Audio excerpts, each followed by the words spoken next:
Voilà, on se retrouve aujourd'hui pour une vidéo sur Dotcom Secret. Je vais essayer de faire une vidéo courte qui résume les points essentiels du livre, même si c'est quelque peu un sacrilège de résumer en 10 minutes un livre d'une telle richesse, mais je vais quand même me forcer à faire cet exercice pour vous donner l'essence du livre. Alors, la formule secrète du livre, donc de Russell Brunson, c'est répondre aux 4 questions de base. Qui sont mes clients rêvés? Où puis-je les trouver? Quel appât va faire que je vais pouvoir les attirer à moi? Et quel résultat est-ce que je veux leur donner? Ensuite, l'escalier de valeur. On ne va pas les amener directement sur notre offre qui a une valeur très élevée à 5 000, 10 000, 20 000 euros. Ça sera impossible de leur vendre un produit d'une telle valeur sans avoir démarré une relation, sans avoir déjà montré à notre visiteur, à notre prospect, quelle valeur on peut lui apporter sur des produits à faible valeur monétaire. Donc on va les faire d'abord rentrer dans notre funnel, c'est-à-dire dans notre escalier de valeur tout en bas, donc sur le minimum d'investissement financier de leur part et le maximum de valeur de notre part pour qu'ils soient convaincus et puis qu'ils puissent lui permettre qu'on lui permette de gravir les marches de l'échelle de valeur. Donc voilà, ça fonctionne comme ça. On a l'appât, donc un produit, ça peut être un produit gratuit, ça peut être un PDF à télécharger en échange d'un email. Ça, c'est la première étape, c'est l'étape la plus facile pour le prospect de rentrer dans notre offre, dans notre univers. Et ensuite, on va lui faire gravir les échelons. Ensuite, on passe de cet escalier de valeur à un funnel, c'est-à-dire un entonnoir. Donc on fait venir du trafic vers la première étape de l'entonnoir, c'est donc notre appât, notre produit le plus facile d'accès pour le prospect et qui apporte beaucoup de valeur. Ensuite on a le front-end, middle et back-end, donc c'est-à-dire les produits à plus forte valeur. Le but est d'amener le maximum de nos dream customers profiter de la valeur la plus forte qu'on puisse apporter à ce dream customer, c'est-à-dire notre plus grande valeur, elle se trouve dans le back-end, c'est-à-dire notre produit qu'on va vendre le plus cher, qu'on va proposer avec un prix le plus élevé, et c'est là aussi on va pouvoir vraiment leur apporter le plus de valeur. Ensuite, comment trouver nos dream customers, où les trouver? On va utiliser la force des congrégations sur Internet. Les gens se regroupent partout, peu importe où ils se trouvent dans le monde, ils se regroupent sur Internet pour des passions communes, pour des problématiques communes. Et donc, on va aller, c'est notre rôle d'entrepreneur d'aller fouiller, d'aller trouver l'or dans les montagnes. On va creuser à différents endroits, on va prendre notre pioche et creuser. Et dès on commence à trouver un petit peu d'or, c'est qu'il y a, c'est qu'il y a d'autres, encore plus d'or en dessous. On va continuer de creuser parce que c'est des amas. Ça marche en amas. On ne trouve pas un tout petit peu d'or et c'est tout. Il y en a d'autres. En général, ça marche par conglomérat. Voilà, donc notre rôle, c'est de trouver ces endroits, ces groupes, ces forums, ces emails, ces sites internet où on va trouver et on va pouvoir toucher nos dream customers. Et dès qu'on a trouvé ces pépites d'or, où est-ce qu'elles sont cachées, c'est à ce moment-là qu'on va devoir leur afficher un message, les interrompre dans leur flux. Les interrompre, donc c'est du marketing interruptif, hein. C'est pas le plus mot marketing, mais ça va être nécessaire pour pouvoir les faire venir sur notre offre, sur ce qu'on veut leur proposer, sur la valeur qu'on veut leur donner. Donc là, on va les interrompre avec une image choc, avec quelque chose qui va les toucher, une phrase choc. Voilà, ça va pas être forcément quelque chose de très logique, très rationnel ou très réel. Ça va être juste quelque chose qui va attirer leur attention et qui va les faire cliquer pour arriver sur notre offre, où là on va les faire entrer dans dans notre escalier de valeur et dans notre funnel de vente. Ensuite, on va parler des différents types de trafic.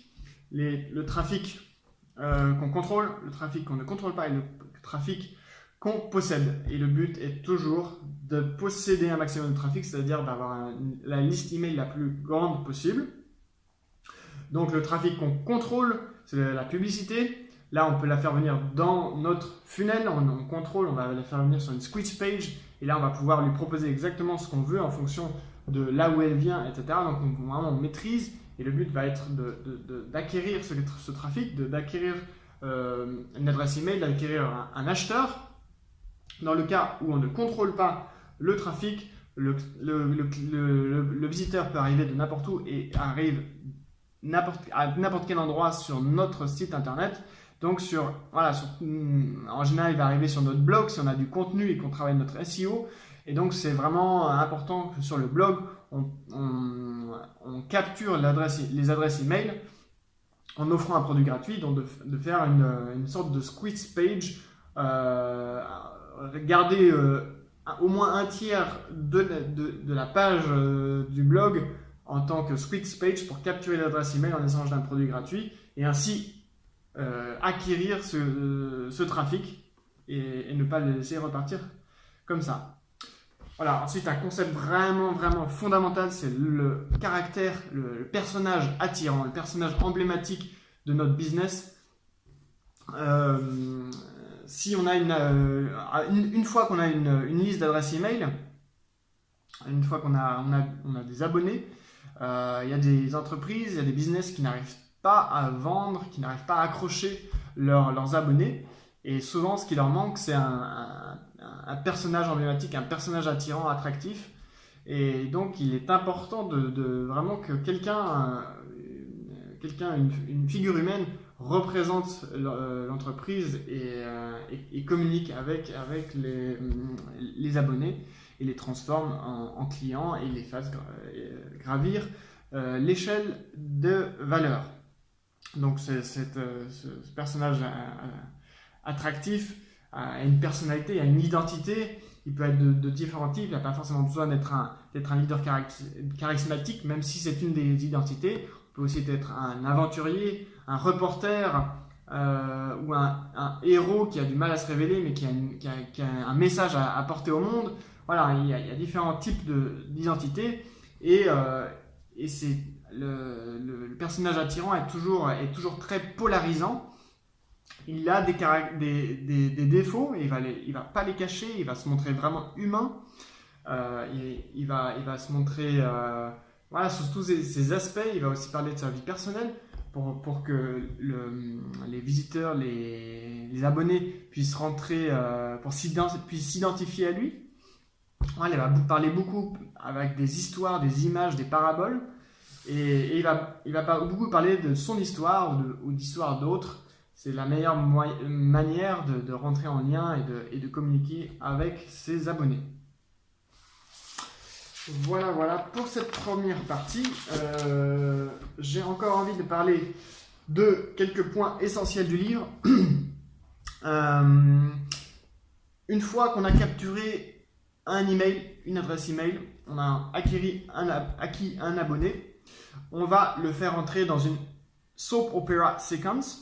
Donc une séquence d'emails calquée sur le modèle des séries télévisées où on va ouvrir des boucles dans un email et qu'on ne va pas refermer dans cet email-là, mais dans l'email suivant ou dans 2 emails plus tard, afin que l'abonné, celui qui lit les emails, soit captivé et ait envie de lire la suite. Voilà, le modèle proposé par Russell Brunson est d'envoyer 5 emails sur 5 jours, où on va, dans une première étape, dans un premier email, se présenter brièvement et expliquer ce qui va se passer les 5 prochains jours, ce qu'on va leur révéler, les secrets auxquels ils peuvent s'attendre. Dans le jour 2, on a parlé de notre histoire et on commence toujours, ça c'est vraiment une règle à retenir, on commence toujours une histoire par le point de drame maximal. le moment le plus intéressant de l'histoire et non pas, le moment du début ennuyeux où on va pas commencer à dire un matin j'étais en train de me réveiller et j'étais en train de faire ça, etc. Non, on va commencer directement sur à ce moment-là j'avais le flingue sur la tempe et j'étais prêt, j'étais sûr que c'était terminé pour moi, etc. Ça capte l'attention. On va commencer par ce moment-là, le point le plus intéressant. Et ensuite, on va expliquer la backstory et ce qui nous a amené au mur, au fait qu'on a été bloqué, on s'est retrouvé dans ce drame. Donc ça, c'est l'email du jour numéro 2. Au jour numéro 3, on va parler de l'épiphanie, la révélation, la découverte qui nous a amené à la chose qu'on veut nous apprendre, révéler à notre abonné. Ce produit-là ou cette offre ou cette chose-là si importante qu'on a envie d'apprendre ou de vendre à notre abonné, à notre client. Et ensuite, le 4e jour, on va parler des bénéfices cachés que cette révélation, ce produit nous a apporté. Et en 5e jour, on parle de l'offre concrètement, urgence et appel à l'action. Donc on va pousser l'abonné à agir et à se qualifier en tant qu'acheteur. Ensuite, il y a les séquences d'emails quotidiennes à envoyer quotidiennement, qui sont les emails Seinfeld, où là il y a différents types de modèles. Mais en gros, c'est le personnage attractif de l'organisation qui va parler de sa vie simplement, parler de son quotidien, des difficultés qu'il rencontre ou des gens qu'il rencontre et il va parler de tout ça et à chaque fois ça va intéresser les gens, c'est ce qui intéresse le plus les gens et des choses simples de la vie et il va relier à chaque fois ces histoires avec le produit qu'il propose. Voilà, après pour parler un peu plus concrètement des funnels, donc là je suis à 12 minutes déjà, je vais faire rapidement au niveau des funnels. Il est important de regarder ce qui se passe par ailleurs, donc les modeler, ceux qui réussissent, les funnels qui ont beaucoup de succès. Il est important aussi que plus le trafic qu'on fait venir sur notre squeeze page, ce qu'on fait rentrer dans notre funnel est froid, c'est-à-dire il n'est pas conscient s'il n'est pas conscient du problème qu'il a, s'il n'est pas conscient de la solution, c'est un prospect qui est froid, qui doit être un petit peu éduqué, qui ne nous connaît pas, qui ne nous a encore jamais vu. Il faut lui faire passer plutôt par un blog de quelqu'un d'autre qui parle de nous, hein, pas nous directement, comme ça augmente notre valeur perçue. Donc le faire passer par un blog ou par une vidéo YouTube de quelqu'un qui nous recommande, qui parle de nous. Donc là, on va travailler le pre-frame, c'est-à-dire l'état d'esprit dans lequel il arrive quand il va arriver sur notre première page. Plus il est froid, plus on va travailler ce pre-frame, cette partie qui est avant. Et plus il est chaud, plus ça va être facile. On peut raccourcir ce bridge et le faire rentrer dans notre funnel et ensuite le qualifier en tant qu'abonné. Ensuite, on va le qualifier en tant qu'acheteur. Ensuite, on va identifier les acheteurs hyperactifs, ceux qui veulent vraiment tous nos produits, qui sont dans un besoin, dans une recherche extrême de solutions. Et ensuite, on va continuer de les faire gravir notre escalier de valeur jusqu'à arriver à notre back-end, c'est-à-dire notre produit de plus haute valeur. Et c'est à cet endroit-là qu'on veut arriver, puisque c'est là où on peut apporter le plus de valeur. Et aussi, on peut faire réussir le plus notre business. Et là, on va changer d'environnement. C'est-à-dire que lorsqu'on est... Il n'y a pas de limite, en fait, sur l'endroit, le back-end, l'endroit où on peut arriver au niveau de la valeur. On pense souvent, ouais, moi, je ne pourrais jamais vendre des produits au-dessus de 500 €, ou 1000 € ou 5000 €. Et c'est toujours une limitation mentale. On peut toujours monter, apporter plus de valeur, aller plus dans le détail, créer un lien encore plus personnel avec les gens, aller sur place et leur mettre en place des choses, etc. Et les facturer encore plus, leur apporter encore plus de valeur. Et donc, voilà, l'auteur, lui, il est allé jusqu'à ses coachings. Maintenant, il les vend à 20 000, entre 20 000 et 25 000 euros. Et là, forcément, il va changer d'environnement quand il va leur vendre ces produits-là. Ça va être par téléphone que ça va se faire ou des rencontres et non plus simplement par des tunnels de vente sur Internet. Voilà, voilà. Alors, au niveau des funnels de vente, il y a bien sûr les premiers funnels, ensuite les premiers qui vont permettre de faire entrer le visiteur dans son échelle de valeur. Donc, ceux du front-end. Après, il y a le back-end, le middle et le back-end. On va pas vraiment parler du middle et du back-end, mais j'ai envie de parler surtout du front-end. Donc, les front-end, les deux funnels importants du front-end, ceux qui vont permettre aux visiteurs de se qualifier en tant qu'abonné et en tant qu'acheteur. Donc, les deux plus puissants, ça va être le free plus shipping en 2 étapes. C'est-à-dire, on va offrir gratuitement un produit physique à notre visiteur et il va simplement payer les frais de transport et de manutention. Donc ça, c'est un funnel, un des plus puissants, et il nous en parle en long et en large parce que vraiment, il considère que tous les business qui vendent des produits physiques, même tous les business, doivent utiliser la force du free plus shipping. Déjà, on utilise la force du gratuit. Le mot gratuit et la conception du gratuit pour les gens est très très puissante. C'est pas du tout la même chose de vendre un produit gratuit que de vendre un produit à 1 centime. Il y a plus de marge entre un produit gratuit et un produit à 1 centime qu'entre un produit à 1 centime et un produit à plusieurs euros, à 5 ou 10 euros. Donc on va vraiment utiliser cette force du gratuit.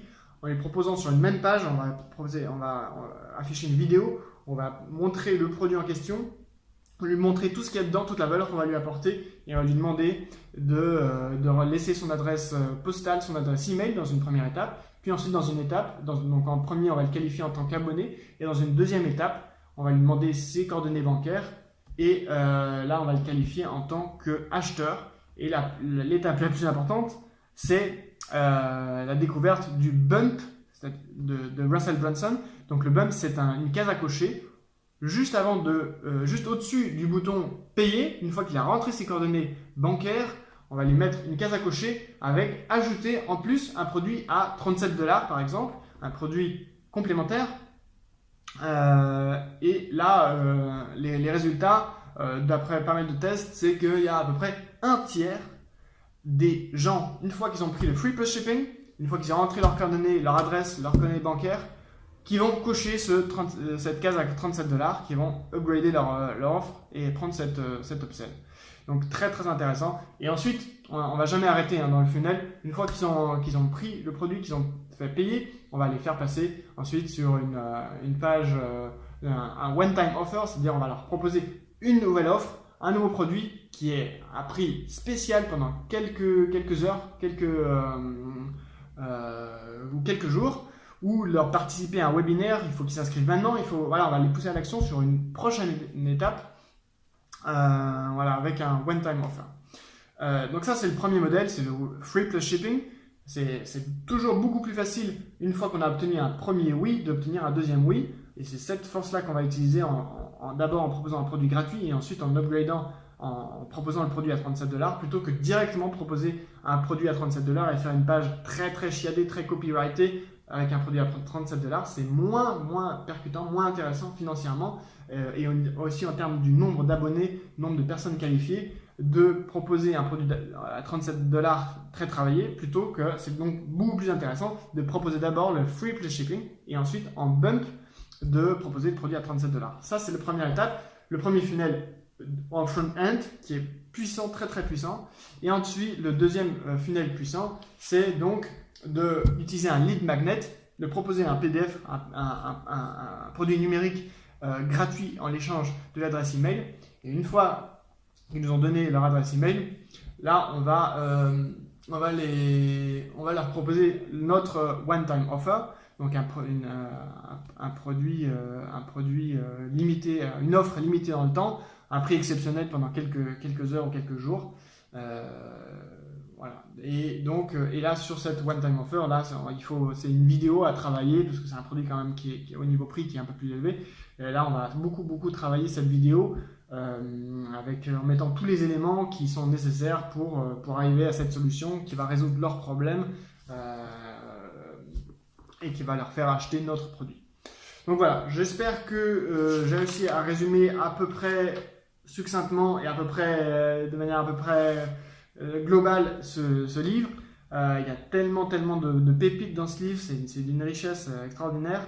Ce qu'il faut retenir, c'est que de construire des funnels, il n'y a pas une science infuse, c'est des tests à réaliser. Il existe plein de modèles, plein de blocs qu'on peut utiliser entre les pop-up, entre faire venir des gens sur notre blog, entre les webinaires, etc. Il y a plein de blocs à utiliser, à tester, à les combiner d'une manière ou d'une autre en fonction des cas. Il faut faire des tests, il faut regarder ce qui se fait dans notre industrie et puis voilà, essayer. Voilà. Mais voilà, c'est les funnels de vente, c'est-à-dire les entonnoirs en français, c'est la manière la plus professionnelle de faire du marketing. C'est vers là qu'on va forcément aller. Plus la vente sur Internet se professionnalise, plus il y a de concurrence, plus de vendre simplement sur une page bête et conne un produit ne va marcher. Donc il va falloir vraiment travailler de plus en plus ces funnels de vente. Donc en connaissant déjà ces techniques et en commençant déjà à appliquer maintenant ces techniques, on a un avantage concurrentiel et on va se démarquer de la concurrence dès maintenant. Et donc voilà, c'est vraiment quelque chose de très précieux de lire ce livre déjà et puis de passer à la pratique d'utiliser la force des funnels de vente. Voilà, je m'arrête là. Pour démarrer les funnels de vente, il existe le logiciel en ligne de l'auteur du livre, c'est ClickFunnels. C'est la meilleure manière de faire des funnels de vente puisque tous les blocs sont déjà présents, il y a des templates déjà prédéfinis. Mais sinon, il existe d'autres solutions. Voilà, je reste sur ça, je vous laisse. Je vous souhaite de lire ce livre absolument. Moi, ma prochaine étape, c'est de lire l'autre livre de Russell Brunson qui est Expert Secrets. Et là aussi, apparemment, c'était vraiment un livre en or. Donc, il me tarde de commencer. Voilà, je vous laisse et je vous dis à plus, ciao!